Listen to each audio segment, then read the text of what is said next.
Hello friends, my name is Manoj Kumar. In today's video, we'll see a wonderful project for managing all your links and manage your Homelab.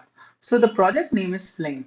In one of my previous video, I already talked about Heimdall. Heimdall is also a similar application, but in today's video, we'll see how exactly the Flame will is. So this is the GitHub repository. The Flame will look something like this, and these are all the detail. I will add this in the description so that you can refer it. So let's open my Visual Code. So this is the file that I'm about to use for my deployment. So this is the image name that we are taking. This is the container name. These are the volume. As you already know, for all my volumes, I created a folder, and in that folder, I just created a subfolder with the name. Let me just show you. So if you do Docker data, let me do 3. So you can see all my content is like that. Like the flame is there, the next cloud, and yada yada. For the different project, I create a folder like that.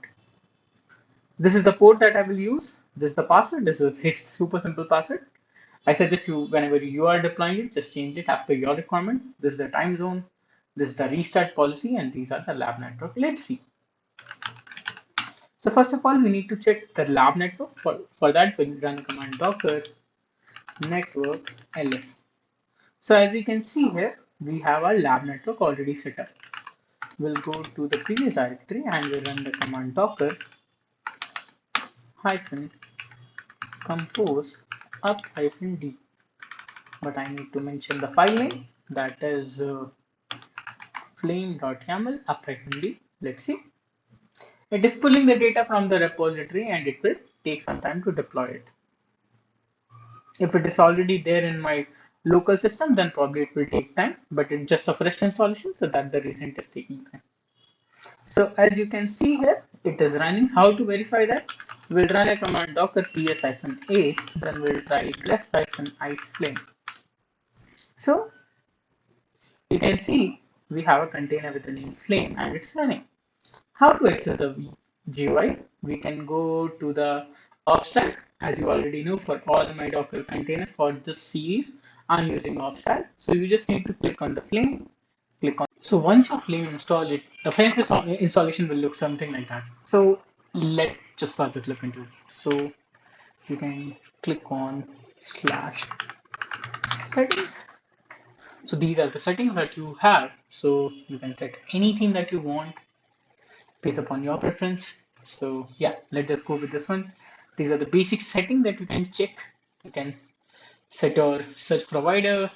You have your interface, like you want to have search, you want to have some custom header, custom greeting, lots of stuff you can do it from here. If you want to set up the weather, you can generate a API key and you can upload it over here, and then it will start also fetching the weather thing. And this is all about this application, so you can check for update from here.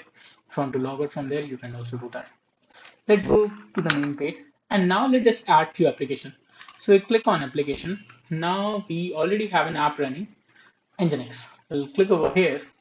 So this is our Nginx URL. We'll click over here. We'll click on add. For this, just name it web server. We'll add the URL.